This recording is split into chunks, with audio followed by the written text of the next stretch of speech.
Book of Nehemiah.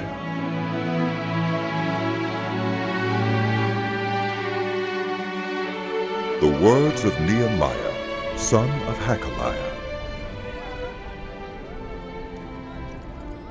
In the month of Kislev, in the 20th year, while I was in the citadel of Susa, Hanani, one of my brothers, came from Judah with some other men. And I questioned them about the Jewish remnant that had survived the exile, and also about Jerusalem. They said to me, "Those who survived the exile and are back in the province are in great trouble and disgrace. The wall of Jerusalem is broken down, and its gates have been burned with fire." When I heard these things, I sat down and wept. For some days I mourned and fasted and prayed before the God of heaven.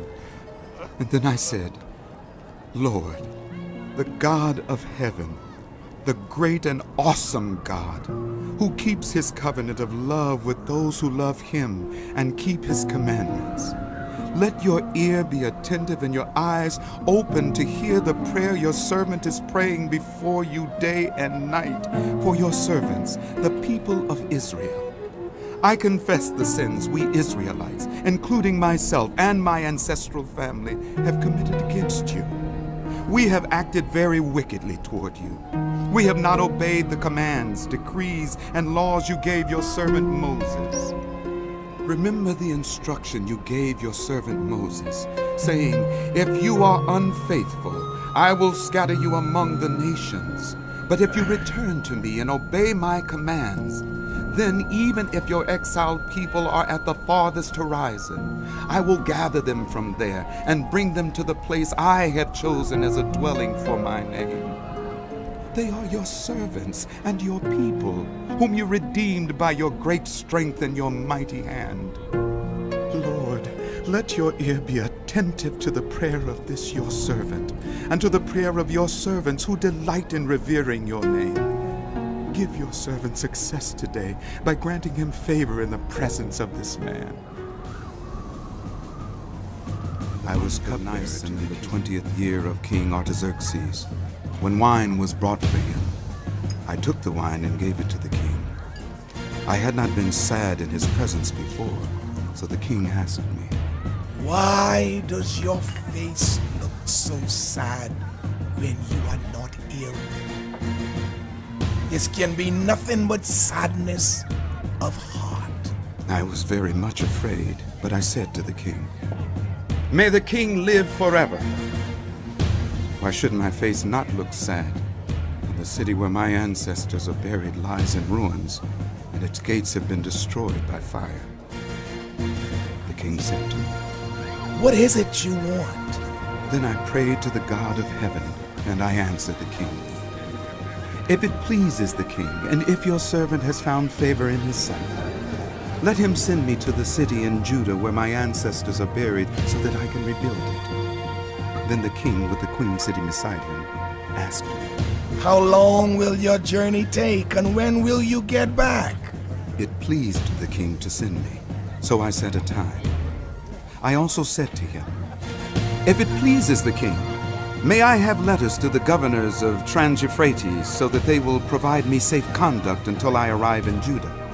And may I have a letter to Asaph, keeper of the royal park, so he will give me timber to make beams for the gates of the citadel, by the temple, and for the city wall, and for the residence I will occupy." And because the gracious hand of my God was on me, the king granted my requests.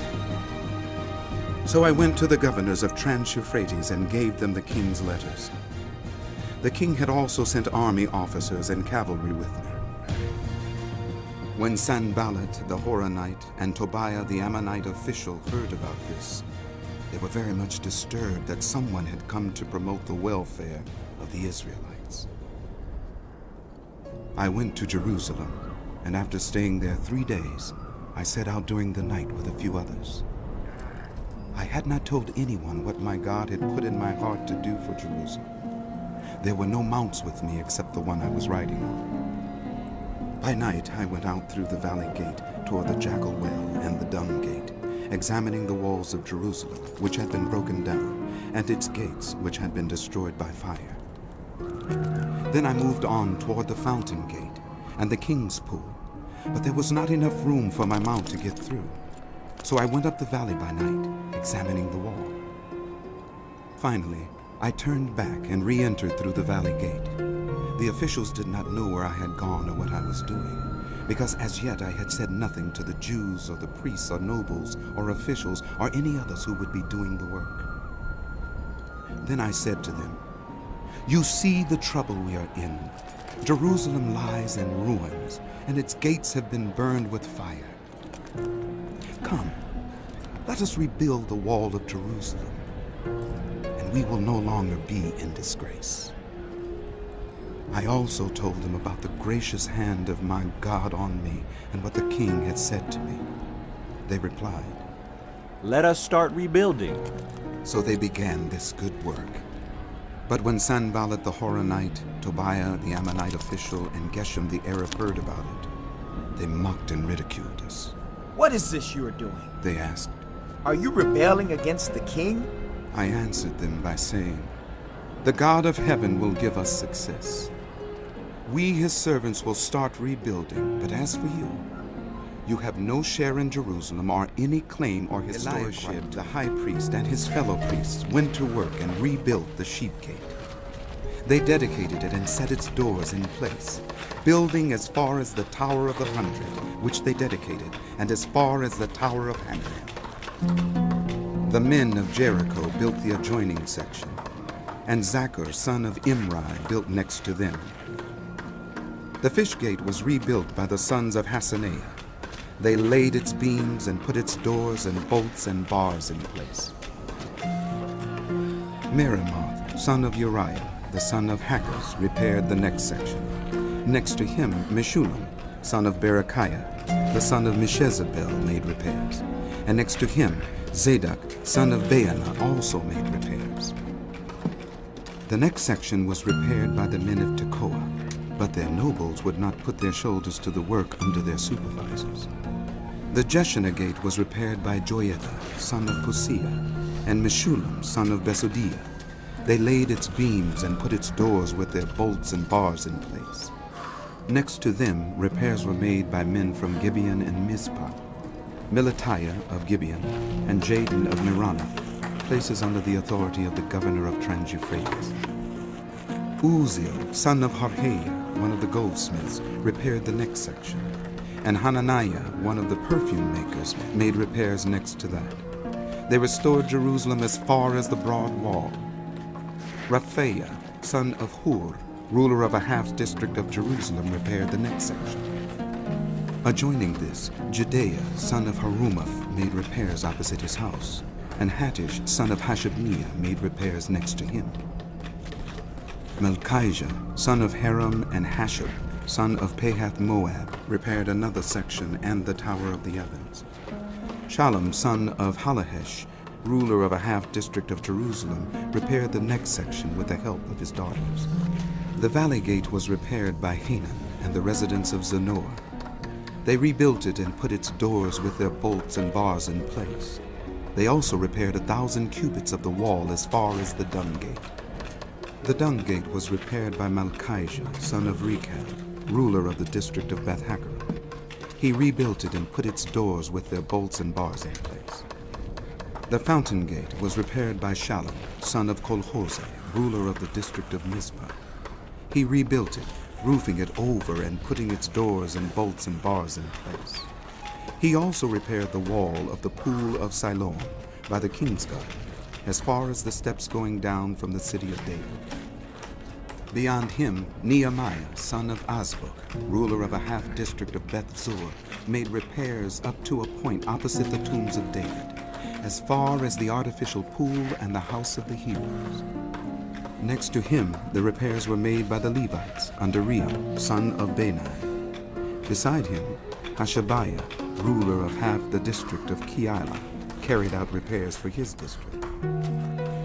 Next to him, the repairs were made by their neighbors under Binnui, son of Henadad, ruler of the other half-district of Keilah. Next to him, Ezur, son of Jeshua, ruler of Mizpah, repaired another section, from a point facing the ascent to the armory as far as the angle of the wall. Next to him, Barak, son of Zabbai, zealously repaired another section, from the angle to the entrance of the house of Eliashib, the high priest. Next to him, Meremoth, son of Uriah, the son of Hakaz, repaired another section, from the entrance of Eliashib's house to the end of it. The repairs next to him were made by the priests from the surrounding region. Beyond them, Benjamin and Hashab made repairs in front of their house, and next to them, Azariah, son of Maaseiah, the son of Ananiah, made repairs beside his house. Next to him, Benui, son of Henadad, repaired another section, from Azariah's house to the angle and the corner. And Palal, son of Uzai, worked opposite the angle and the tower projecting from the upper palace near the court of the guard. Next to him, Pedaiah, son of Parosh, and the temple servants living on the hill of Ophel, made repairs up to a point opposite the water gate toward the east and the projecting tower. Next to them, the men of Tekoa repaired another section, from the great projecting tower to the wall of Ophel. Above the horse gate, the priest made repairs, each in front of his own house. Next to them, Zadok, son of Immer, made repairs opposite his house. Next to him, Shemaiah, son of Shechaniah, the guard at the east gate, made repairs. Next to him, Hananiah, son of Shelemiah, and Hanan, the sixth son of Zalaph, repaired another section. Next to them, Meshullam, son of Berechiah, made repairs opposite his living quarters. Next to him, Malchijah, one of the goldsmiths, made repairs as far as the house of the temple servants and the merchants, opposite the inspection gate, and as far as the room above the corner, and between the room above the corner and the sheep gate. The goldsmith Sanballat heard that we were rebuilding the wall. He became angry and was greatly incensed. He ridiculed the Jews, and in the presence of his associates in the army of Samaria, he said, What are those feeble Jews doing? Will they restore their wall? Will they offer sacrifices? Will they finish in a day? Can they bring the stones back to life from those heaps of rubble, burned as they are? Tobiah the Ammonite, who was at his side, said, What they are building, even a fox climbing up on it would break down their wall of stones. Hear us, our God, for we are despised. Turn their insults back on their own heads. Give them over as plunder in a land of captivity. Do not cover up their guilt or blot out their sins from your sight, for they have thrown insults in the face of the builders. So we rebuilt the wall till all of it reached half its height, for the people worked with all their heart. But when Sanballat, Tobiah, the Arabs, the Ammonites, and the people of Ashdod heard that the repairs to Jerusalem's walls had gone ahead, and that the gaps were being closed, they were very angry. They all plotted together to come and fight against Jerusalem and stir up trouble against it. But we prayed to our God and posted a guard day and night to meet this threat. Meanwhile, the people in Judah said, The strength of the laborers is giving out, and there is so much rubble that we cannot rebuild the wall. Also, our enemies said, Before they know it or see us, we will be right there among them and will kill them and put an end to the work. Then the Jews who lived near them came and told us 10 times over, Wherever you turn, they will attack us. Therefore, I stationed some of the people behind the lowest points of the wall at the exposed places, posting them by families with their swords, spears, and bows. After I looked things over, I stood up and said to the nobles, the officials, and the rest of the people, Don't be afraid of them. Remember the Lord, who is great and awesome, and fight for your people, your sons and your daughters, your wives and your homes. When our enemies heard that we were aware of their plot and that God had frustrated it, we all returned to the wall, each to our own work. From that day on, half of my men did the work, while the other half were equipped with spears, shields, bows, and armor. The officers posted themselves behind all the people of Judah who were building the wall. Those who carried materials did their work with one hand and held a weapon in the other, and each of the builders wore his sword at his side as he worked. But the man who sounded the trumpet stayed with me. Then I said to the nobles, the officials, and the rest of the people, "The work is extensive and spread out, and we are widely separated from each other along the wall. Wherever you hear the sound of the trumpet, join us there. Our God will fight for us."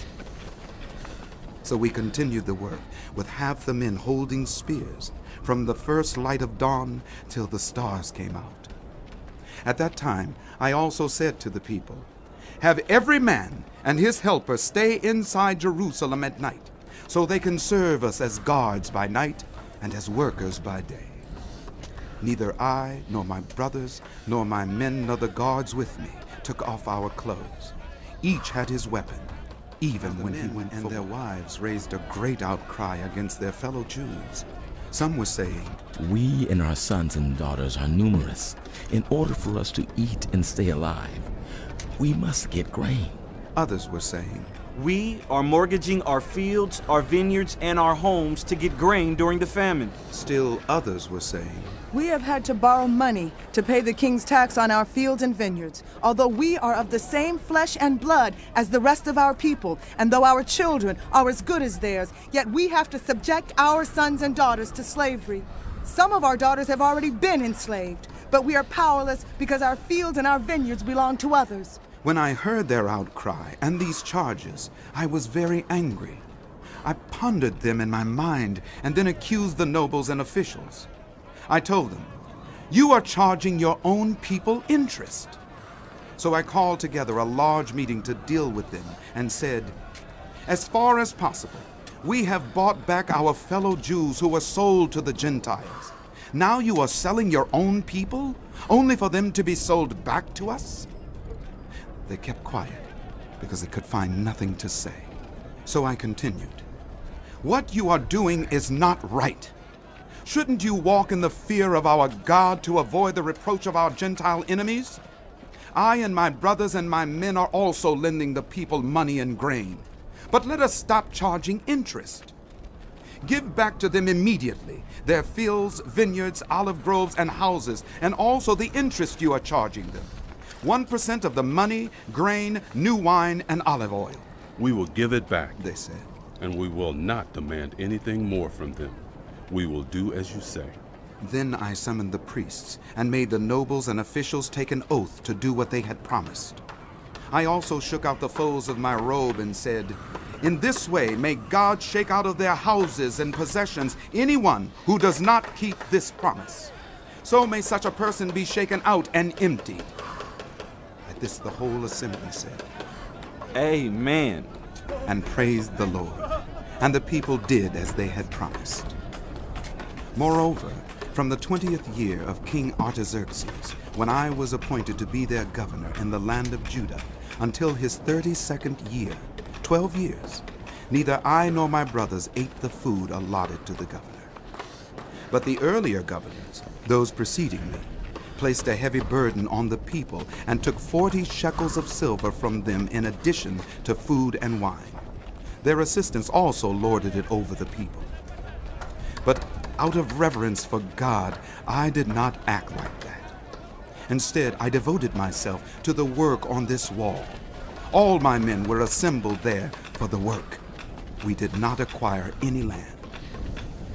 Furthermore, 150 Jews and officials ate at my table, as well as those who came to us from the surrounding nations. Each day, 1 ox, 6 choice sheep, and some poultry were prepared for me, and every 10 days an abundant supply of wine of all kinds. In spite of all this, I never demanded the food allotted to the governor, because the demands were heavy on these people. Remember me with favor, my God, for all I have done for When word came to Sanballat, Tobiah, Geshem the Arab, and the rest of our enemies that I had rebuilt the wall and not a gap was left in it, though up to that time I had not set the doors and the gates, Sanballat and Geshem sent me this message. Come, let us meet together in one of the villages on the plain of Ono. But they were scheming to harm me. So I sent messengers to them with this reply: I am carrying on a great project and cannot go down. Why should the work stop while I leave it and go down to you? 4 times they sent me the same message, and each time I gave them the same answer. Then, the 5th time, Sanballat sent his aide to me with the same message, and in his hand was an unsealed letter in which was written, It is reported among the nations, and Geshem says it is true, that you and the Jews are plotting to revolt, and therefore you are building the wall. Moreover, according to these reports, you are about to become their king, and have even appointed prophets to make this proclamation about you in Jerusalem. There is a king in Judah. Now this report will get back to the king, so come, let us meet together. I sent him this reply. Nothing like what you are saying is happening. You are just making it up out of your head. They were all trying to frighten us, thinking, their hands will get too weak for the work, and it will not be completed. But I prayed, now strengthen my hands. One day, I went to the house of Shemaiah, son of Delaiah, the son of Mehetabel, who was shut in at his home. He said, Let us meet in the house of God inside the temple, and let us close the temple doors, because some people are coming to kill you. By night they are coming to kill you. But I said, should someone like me run away? Or should one like me go into the temple to save his life? I will not go.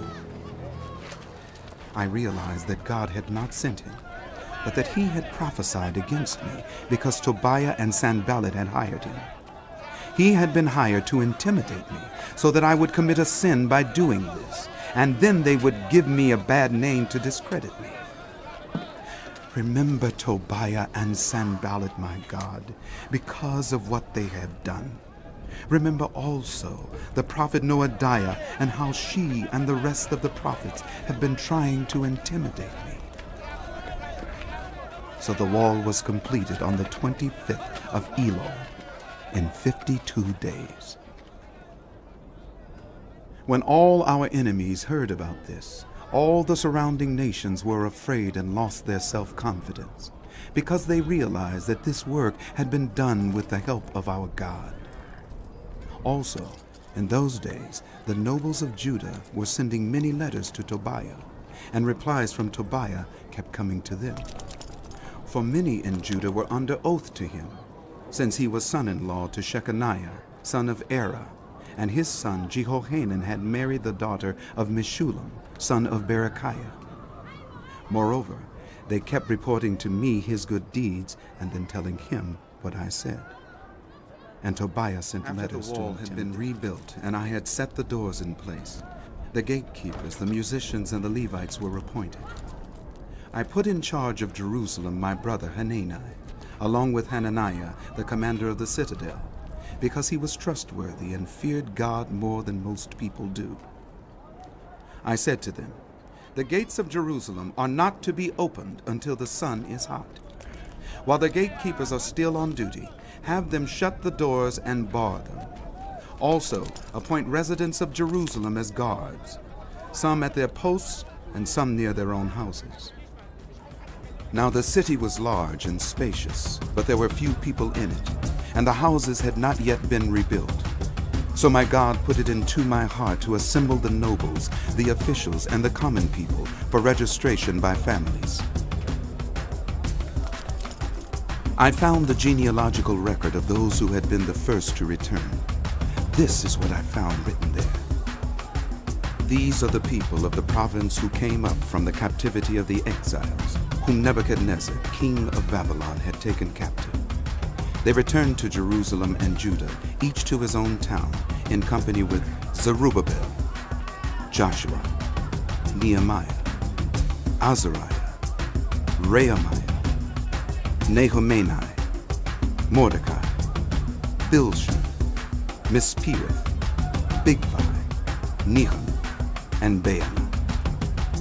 The list of the men of Israel, the descendants of Parosh, 2,172. Of Shephatiah, 372. Of Erah, 652. Of Pahath Moab, through the line of Jeshua and Joab, 2,818. Of Elam, 1,254. Of Zattu, 845. Of Zakkai, 760. Of Binnui, 648. Of Bebai, 628. Of Azgad, 2,322. Of Adonikam, 667. Of Bigvai, 2,067. Of Aden, 655. Of Ater through Hezekiah, 98. Of Hashem, 328. Of Bezai, 324. Of Hera, 112. Of Gibeon, 95. The men of Bethlehem and Netophah, 188. Of Anathoth, 128. Of Beth Azmaveth, 42. Of Kiriath Jearim, Kephirah, and Beeroth, 743. Of Ramah and Geba, 621. Of Michmash, 122. Of Bethel and Ai, 123. Of the other Nebo, 52. Of the other Elam, 1,254. Of Haram, 320. Of Jericho, 345. Of Lod, Hadid, and Ono, 721. Of Sanea, 3,930. The priests, the descendants of Judea through the family of Jeshua, 973. Of Immer, 1,052. Of Pashur, 1,247. Of Haram, 1,017. The Levites, the descendants of Jeshua through Kadmiel, through the line of Hodaviah, 74. The musicians, the descendants of Asaph, 148. The gatekeepers, the descendants of Shallum, Ater, Talmon, Akab, Hatita, and Shobai, 138.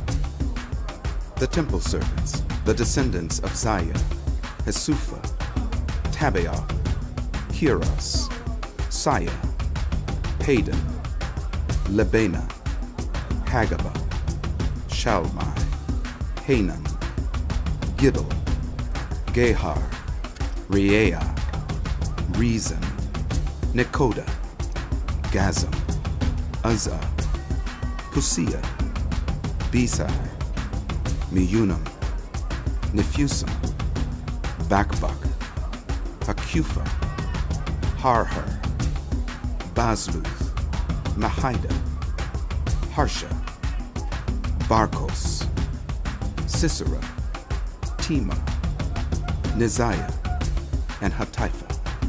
The descendants of the servants of Solomon, the descendants of Sotai, Sophereth, Perida, Jaela, Darkon, Giddel, Shephatiah, Hattel, Pokereth-Hazabaim, and Ammon.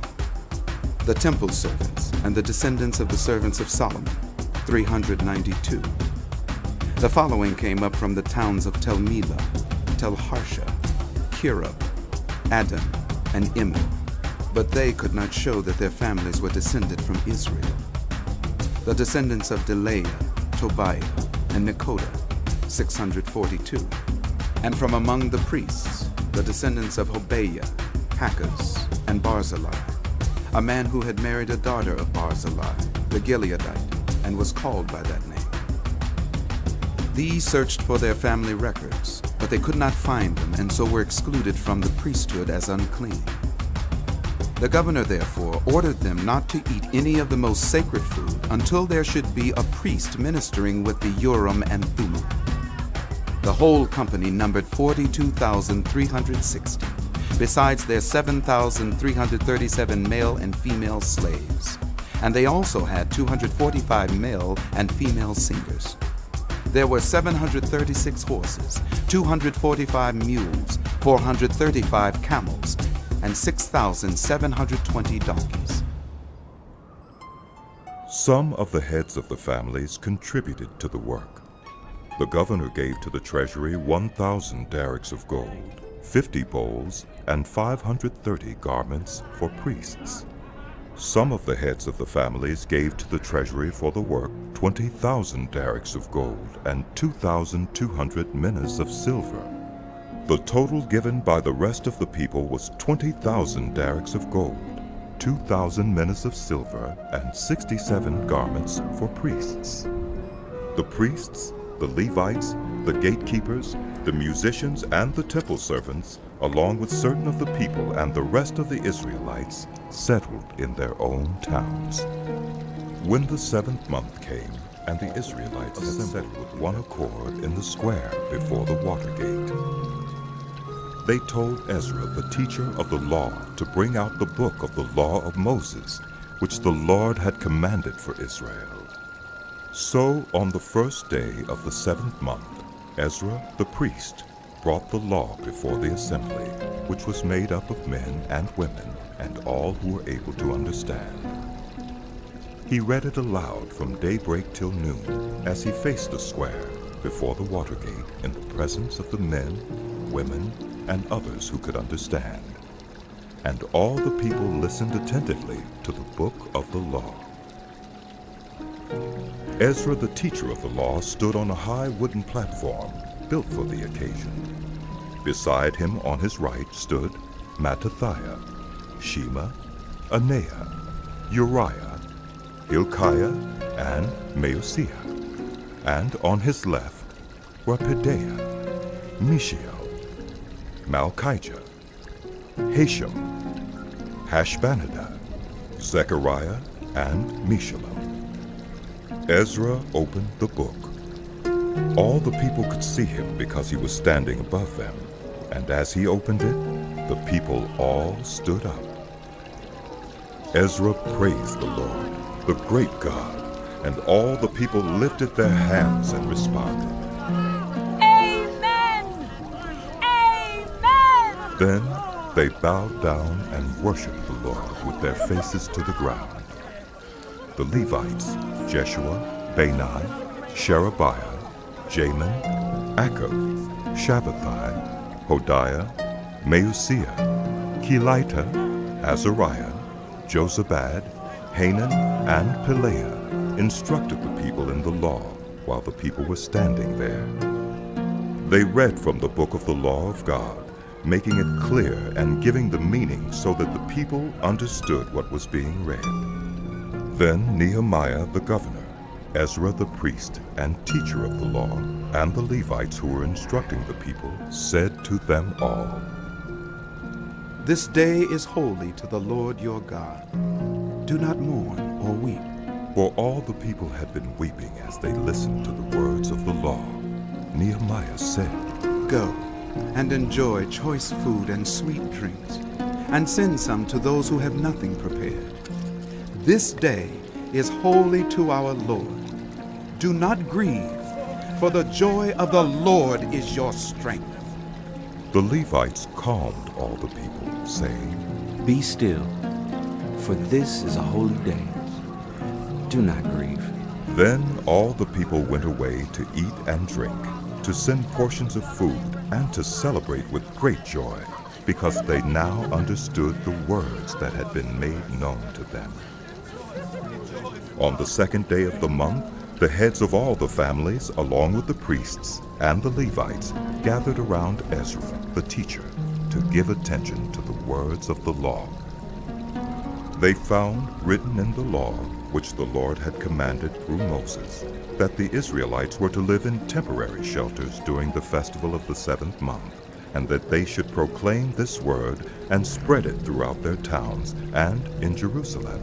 Go out into the hill country and bring back branches from olive and wild olive trees, and from myrtles, palms, and shade trees to make temporary shelters. As it is written, So the people went out and brought back branches and built themselves temporary shelters on their own roofs, in their courtyards, in the courts of the house of God, and in the square by the water gate, and the one by the gate of Ephraim. The whole company that had returned from exile built temporary shelters and lived in them.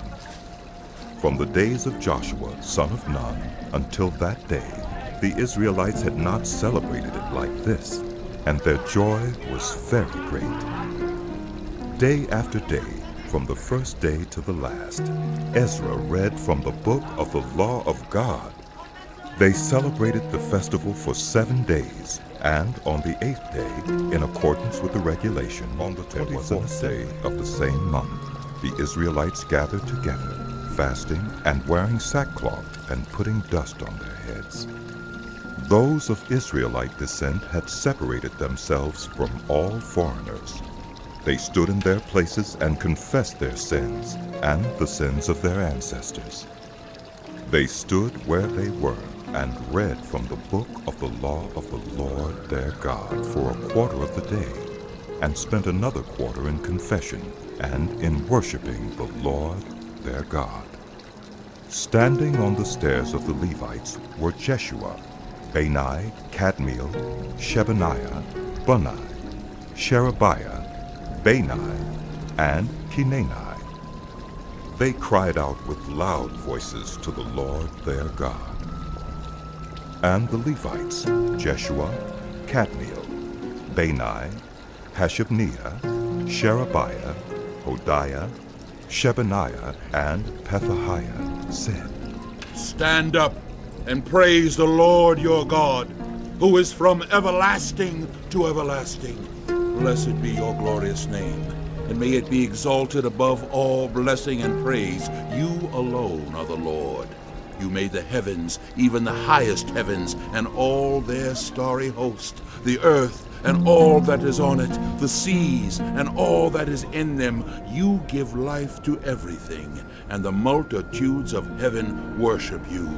You are the Lord God, who chose Abram and brought him out of Ur of the Chaldeans and named him Abraham. You found his heart faithful to you, and you made a covenant with him to give to his descendants the land of the Canaanites, Hittites, Amorites, Perizzites, Jebusites, and Girgashites. You have kept your promise because you are righteous.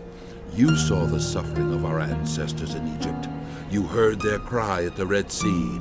You sent signs and wonders against Pharaoh, against all his officials and all the people of his land. For you knew how arrogantly the Egyptians treated them. You made a name for yourself, which remains to this day. You divided the sea before them, so that they passed through it on dry ground. But you hurled their pursuers into the depths, like a stone into mighty waters. By day you led them with a pillar of cloud, and by night with a pillar of fire to give them light on the way they were to take. You came down on Mount Sinai. You spoke to them from heaven. You gave them regulations and laws that are just and right, and decrees and commands that are good. You made known to them your holy Sabbath, and gave them commands, decrees, and laws through your servant Moses. In their hunger you gave them bread from heaven, and in their thirst you brought them water from the rock. You told them to go in and take possession of the land you had sworn with uplifted hand to give them. But they, our ancestors, became arrogant and stiff-necked and did not obey your commands. They refused to listen and failed to remember the miracles you performed among them. They became stiff-necked and in their rebellion appointed a leader in order to return to their slavery. But you are a forgiving God, gracious and compassionate, slow to anger, and abounding in love. Therefore you did not desert them, even when they cast for themselves an image of a calf and said, "This is your God, who brought you up out of Egypt," or when they committed awful blasphemies. Because of your great compassion, you did not abandon them in the wilderness. By day the pillar of cloud did not cease to guide them on their path, nor the pillar of fire by night to shine on the way they were to take. You gave your good spirit to instruct them. You did not withhold your manna from their mouths, and you gave them water for their thirst. For 40 years you sustained them in the wilderness. They lacked nothing. Their clothes did not wear out, nor did their feet become swollen. You gave them kingdoms and nations, allotting to them even the remotest frontiers. they took over the country of Sihon, king of Heshbon, and the country of Og, king of Bashan. You made their children as numerous as the stars in the sky, and you brought them into the land that you told their parents to enter and possess. Their children went in and took possession of the land. You subdued before them the Canaanites who lived in the land. You gave the Canaanites into their hands, along with their kings and the peoples of the land, to deal with them as they pleased. They captured fortified cities and fertile land. They took possession of houses filled with all kinds of good things, wells already dug, vineyards, olive groves, and fruit trees in abundance. They ate to the full and were well nourished. They reveled in your great goodness. But they were disobedient and rebelled against you. They put your law behind their backs. They killed your prophets, who had warned them in order to turn them back to you. They committed awful blasphemies, so you delivered them into the hands of their enemies who oppressed them. But when they were oppressed, they cried out to you.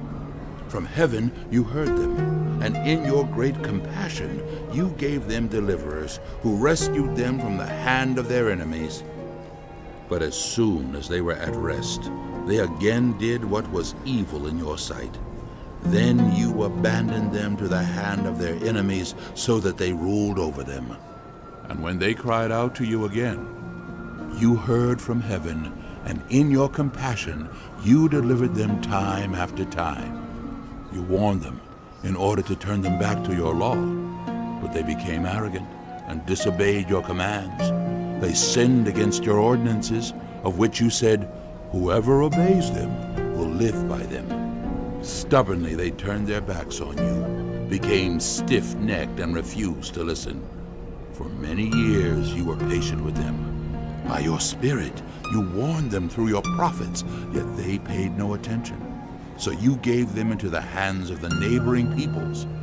But in your great mercy you did not put an end to them or abandon them, for you are a gracious and merciful God. Now, therefore, our God, the great God, mighty and awesome, who keeps his covenant of love, do not let all this hardship seem trifling in your eyes. The hardship that has come on us, on our kings and leaders, on our priests and prophets, on our ancestors, and all your people from the days of the kings of Assyria until today, in all that has happened to us, you have remained righteous. You have acted faithfully, while we acted wickedly. Our kings, our leaders, our priests, and our ancestors did not follow your law. They did not pay attention to your commands or the statutes you warned them to keep. Even while they were in their kingdom, enjoying your great goodness to them in the spacious and fertile land you gave them, they did not serve you or turn from their evil ways. But see, we are slaves today, slaves in the land you gave our ancestors, so they could eat its fruit and the other good things it produces. Because of our sins, its abundant harvest goes to the kings you have placed over us. They rule over our bodies and our cattle as they please. We are in great distress. In view of all this, we are making a binding agreement, putting it in writing, and our leaders, our Levites, and our priests are affixing their seals to it.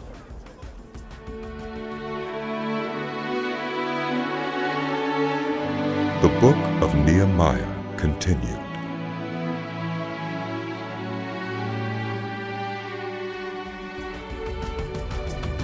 Those who sealed it were Nehemiah the governor, the son of Hakaliah, Zedekiah, Seraiah, Azariah, Jeremiah, Pashur, Amariah, Malchijah, Hattush, Shabaniah, Malach, Haram, Merimoth, Obadiah, Daniel, Ginnethon, Barak, Meshullam, Abijah, Mijamin, Maaziah, Bilgai, and Shemaiah. These were the priests. The Levites: Jeshua son of Azaniah, Binnui of the sons of Henadad, Kadmiel and their associates, Shebaniah, Hodiah, Kelita, Pileah, Hanan, Micah, Rehob, Hashabiah, Zachar, Sherebiah, Shebaniah, Hodiah, Bani, and Beninu. The leaders of the people: Parosh, Pahath-Moab, Elam, Zatu, Bani, Bunai, Asgad, Bebai, Adonijah, Bigvai, Aden, Ater, Hezekiah, Azar, Hodiah, Hashem, Bezai, Harith, Anathoth, Nebai, Magpiash, Meshullam, Hezer, Meshezabel, Zadok, Jaddua, Pelatiah, Hanan, Anaiah, Hoshea, Hananiah, Hashem, Pelohesh,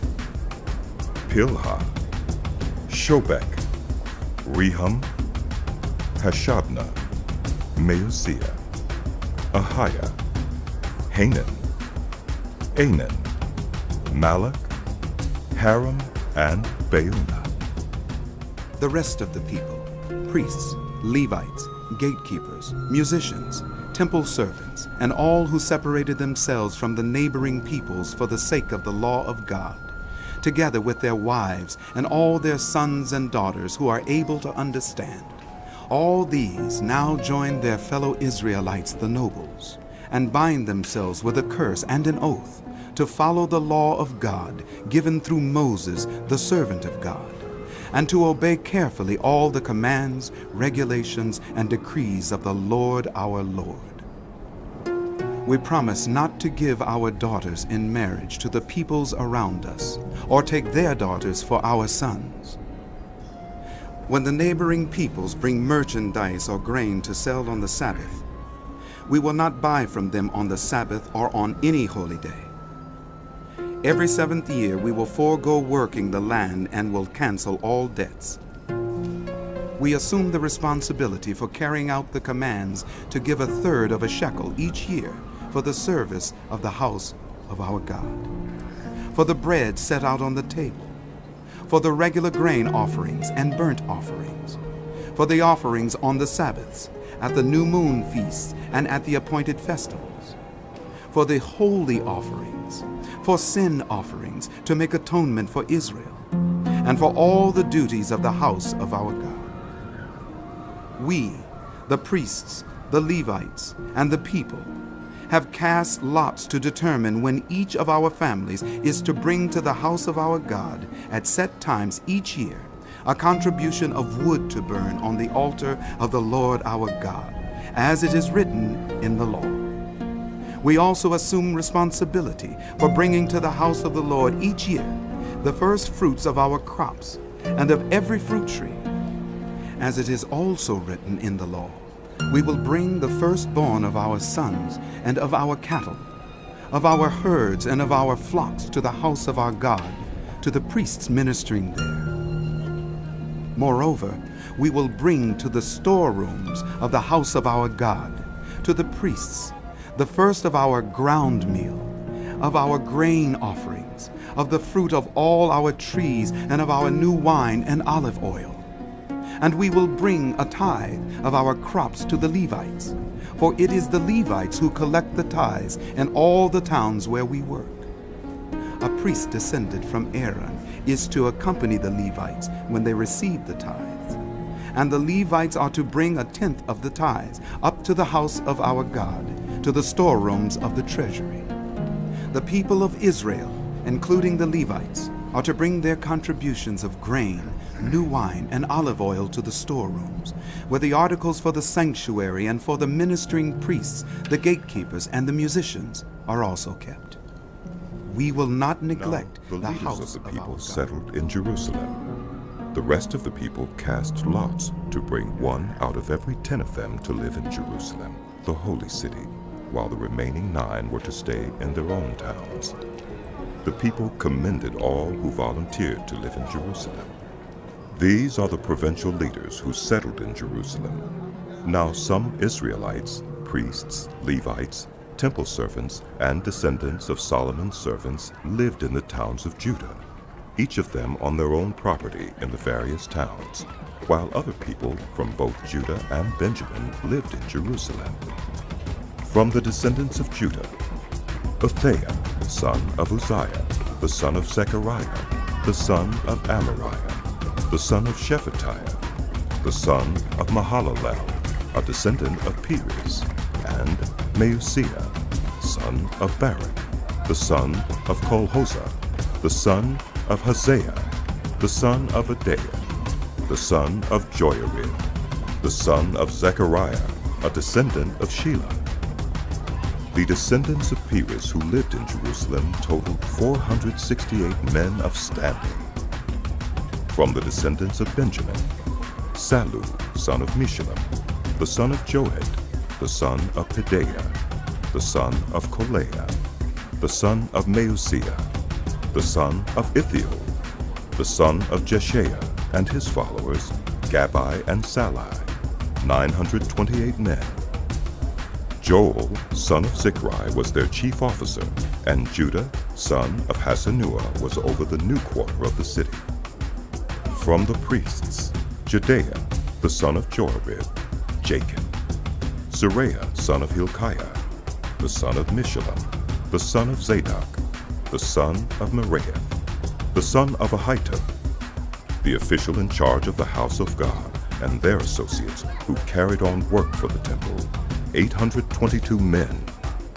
Adaiah, son of Jeroham, the son of Pelaliah, the son of Amzai, the son of Zechariah, the son of Pashur, the son of Malchijah, and his associates, who were heads of families, 242 men.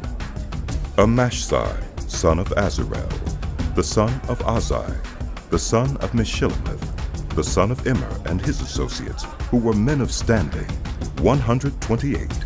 Their chief officer was Zabdiel, son of Haggedolim.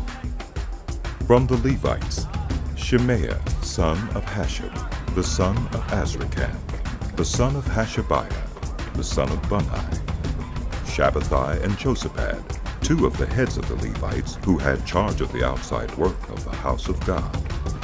Mattaniah, son of Micah, the son of Zabdi, the son of Asaph, the director who led in thanksgiving and prayer. Bakbukiah, second among his associates, and Abda, son of Shammua, the son of Galal, the son of Jeduthun. The Levites in the holy city totaled 284. The gatekeepers, Akub, Talmon, and their associates, who kept watch at the gates, 172 men. The rest of the Israelites, with the priests and Levites, were in all the towns of Judah, each of them on their ancestral property. The temple servants lived on the hill of Ophel, and Zihah and Ishbak were in charge of them. The chief officer of the Levites in Jerusalem was Uzzi, son of Bani, the son of Hashabiah, the son of Mattaniah, the son of Micah. Uzzi was one of Asaph's descendants, who were the musicians responsible for the service of the house of God. The musicians were under the king's orders, which regulated their daily activity. Pethahiah, son of Meshezabel, one of the descendants of Zerah, son of Judah, was the king's agent in all affairs relating to the people. As for the villages with their fields, some of the people of Judah lived in Kiriath Arba and its surrounding settlements, in Dibon and its settlements, in Jekabzeel and its villages, in Jeshua, in Moladah, in Beth Pelet, in Hazer Shaul, in Beersheba and its settlements, in Ziklag, in Mekona and its settlements, in Rimmon, in Zorah, in Jarmuth, Zanoah, Adullam and their villages, in Lachish and its fields, and in Azekah and its settlements. So they were living all the way from Beersheba to the valley of Hinnom. The descendants of the Benjamites from Geba lived in Michmash, Aijah, Bethel and its settlements, in Anathoth, Nob, and Ananiah, in Hazor, Ramon, and Gittah, in Hadid, Zeboiim, and Neballat, in Lod and Ono, and in Ge-Harashim. Some of the divisions of the Levites of Judah settled in Benjamin. These were the priests and Levites who returned with Zerubbabel, son of Shealtiel, and with Joshua, Seraiah, Jeremiah, Ezra, Amariah, Malach, Hattush, Shechaniah, Rehum, Meremoth, Iddo, Ginnethon, Abijah, Mijamin, Moadiah, Bilgah, Shemaiah, Joiarib, Jedaiah, Salu, Amok, Hilkiah, and Jedaiah. These were the leaders of the priests and their associates in the days of Joshua. The Levites were Jeshua, Binnui, Kadmiel, Sherebiah, Judah, and also Mattaniah, who, together with his associates, was in charge of the songs of thanksgiving. Bakbukiah and Unai, their associates, stood opposite them in the services. Joshua was the father of Joachim, Joachim the father of Eliashib, Eliashib the father of Joiada, Joiada the father of Jonathan, and Jonathan the father of Jaddua. In the days of Joachim, these were the heads of the priestly families. Of Seraiah's family, Meraiah. Of Jeremiah's, Hananiah. Of Ezra's, Meshullam. Of Amariah's, Jehohanan. Of Malach's, Jonathan. Of Shechaniah's, Joseph. Of Haram's, Adnah. Of Meremoth's, Helkai. Of Iddo's, Zechariah. Of Ginnethon's, Meshullam. Of Abijah's, Zichri. Of Miniamin's and of Moadiah's, Piltai. Of Bilgah's, Shammua. Of Shemaiah's, Jehonathan. Of Joiarib's, Mattanai. Of Jedaiah's, Uzzi. Of Salu's, Kalai. Of Amok's, Eber. Of Hilkiah's, Hashabiah. Of Jedaiah's, Nethanel. The family heads of the Levites in the days of Eliashib, Joiada, Johanan, and Jaddua, as well as those of the priests, were recorded in the reign of Darius the Persian. The family heads among the descendants of Levi, up to the time of Johanan, son of Eliashib, were recorded in the book of the Annals. And the leaders of the Levites were Hashabiah, Sherebiah, Jeshua, son of Kadmiel, and their associates, who stood opposite them to give praise and thanksgiving, one section responding to the other, as prescribed by David, the man of God. Mattaniah, Bakbukiah, Obadiah, Meshullam, Talmon, and Akkub were gatekeepers who guarded the storerooms at the gates. They served in the days of Joachim, son of Joshua, the son of Josadak, and in the days of Nehemiah the governor, and of Ezra the priest, the teacher of the law. At the dedication of the wall of Jerusalem, the Levites were sought out from where they lived and were brought to Jerusalem to celebrate joyfully the dedication with songs of thanksgiving and with the music of cymbals, harps, and lyres. The musicians also were brought together from the region around Jerusalem, from the villages of the Netophatites, from Beth Gilgal, and from the area of Geba and Asmaveth, for the musicians had built villages for themselves around Jerusalem. When the priests and Levites had purified themselves ceremonially, they purified the people, the gates, and the wall. I had the leaders of Judah go up on top of the wall. I also assigned 2 large choirs to give thanks. One was to proceed on top of the wall to the right toward the dung gate.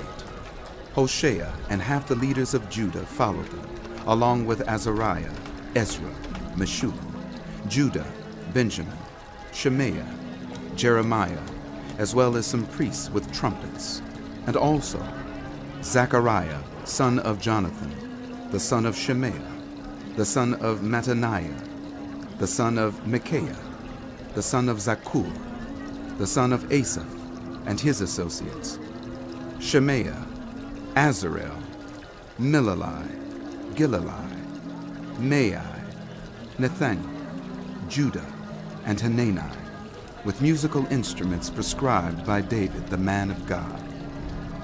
Ezra, the teacher of the law, led the procession. At the fountain gate, they continued directly up the steps of the city of David on the ascent to the wall and passed above the site of David's palace to the water gate on the east. The second choir proceeded in the opposite direction. I followed them on top of the wall, together with half the people, past the Tower of the Ovens to the broad wall, over the gate of Ephraim, the Jeshanah gate, the Fish gate, the Tower of Hananel, and the Tower of the 100, as far as the Sheep gate. At the gate of the guard they stopped. The 2 choirs that gave thanks then took their places in the house of God. So did I, together with half the officials, as well as the priests, Eliakim, Maaseiah, Miniamin, Micaiah, Elioenai, Zechariah, and Hananiah with their trumpets, and also Maaseiah, Shemaiah, Eleazar, Uzai, Jehohanan, Melchijah, Elam, and Ezer. The choir sang under the direction of Jezrahiah, and on that day they offered great sacrifices, rejoicing because God had given them great joy. The women and children also rejoiced. The sound of rejoicing in Jerusalem could be heard far away. At that time, men were appointed to be in charge of the storerooms for the contributions, first fruits, and tithes. From the fields around the towns they were to bring into the storerooms the portions required by the law for the priests and the Levites, for Judah was pleased with the ministering priests and Levites. They performed the service of their God and the service of purification, as did also the musicians and gatekeepers, according to the commands of David and his son Solomon. For long ago, in the days of David and Asaph, there had been directors for the musicians and for the songs of praise and thanksgiving to God. So in the days of Zerubbabel and of Nehemiah, all Israel contributed the daily portions for the musicians and the gatekeepers. They also set aside the portion for the other Levites, and the Levites set aside the portion for the descendants of Aaron. The book of Moses was read aloud in the hearing of the people, and there it was found written that no Ammonite or Moabite should ever be admitted into the assembly of God, because they had not met the Israelites with food and water, but had hired Balaam to call a curse down on them. Our God, however, turned the curse into a blessing. When the people heard this law, they excluded from Israel all who were of foreign descent. Before this, Eliashib the priest had been put in charge of the storerooms of the house of our God. He was closely associated with Tobiah, and he had provided him with a large room formerly used to store the grain offerings and incense and temple articles, and also the tithes of grain, new wine, and olive oil prescribed for the Levites, musicians, and gatekeepers, as well as the contributions for the priests. But while all this was going on, I was not in Jerusalem, for in the 32nd year of Artaxerxes, king of Babylon, I had returned to the king. Some time later, I asked his permission and came back to Jerusalem. Here I learned about the evil thing Eliashib had done in providing Tobiah a room in the courts of the house of God.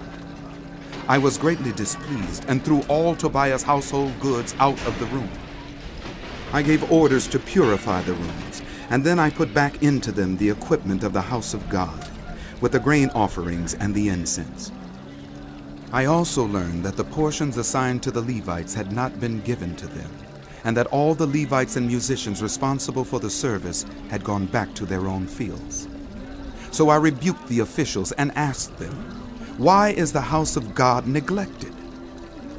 Then I called them together and stationed them at their posts. All Judah brought the tithes of grain, new wine, and olive oil into the storerooms. I put Shelemiah the priest, Zadok the scribe, and a Levite named Pedaiah in charge of the storerooms, and made Hanan, son of Zakkur, the son of Mattaniah, their assistant, because they were considered trustworthy. They were made responsible for distributing the supplies to their fellow Levites. Remember me for this, my God, and do not blot out what I have so faithfully done for the house of my God and its services. In those days I saw people in Judah treading wine presses on the Sabbath and bringing in grain and loading it on donkeys, together with wine, grapes, figs, and all other kinds of loads. And they were bringing all this into Jerusalem on the Sabbath. Therefore I warned them against selling food on that day. People from Tyre who lived in Jerusalem were bringing in fish and all kinds of merchandise and selling them in Jerusalem on the Sabbath to the people of Judah. I rebuked the nobles of Judah and said to them, "What is this wicked thing you are doing, desecrating the Sabbath day? Didn't your ancestors do the same things so that our God brought all this calamity on us and on this city? Now you are stirring up more wrath against Israel by desecrating the Sabbath." When evening shadows fell on the gates of Jerusalem before the Sabbath, I ordered the doors to be shut and not opened until the Sabbath was over. I stationed some of my own men at the gates so that no load could be brought in on the Sabbath day. Once or twice the merchants and sellers of all kinds of goods spent the night outside Jerusalem. But I warned them and said, "Why do you spend the night by the wall? If you do this again, I will lay hands on you." From that time on, they no longer came on the Sabbath. Then I commanded the Levites to purify themselves and go and guard the gates in order to keep the Sabbath day holy. Remember me for this also, my God, and show mercy to me according to your great love. Moreover, in those days I saw men of Judah who had married women from Ashdod, Ammon, and Moab. Half of their children spoke the language of Ashdod, or the language of one of the other peoples, and did not know how to speak the language of Judah. I rebuked them and called curses down on them. I beat some of them and pulled out their hair. I made them take an oath in God's name and said, "You are not to give your daughters in marriage to their sons, nor are you to take their daughters in marriage for your sons or for yourselves." Was it not because of marriages like these that Solomon, king of Israel, sinned? Among the many nations there was no king like him. He was loved by his God, and God made him king over all Israel. But even he was led into sin by foreign women.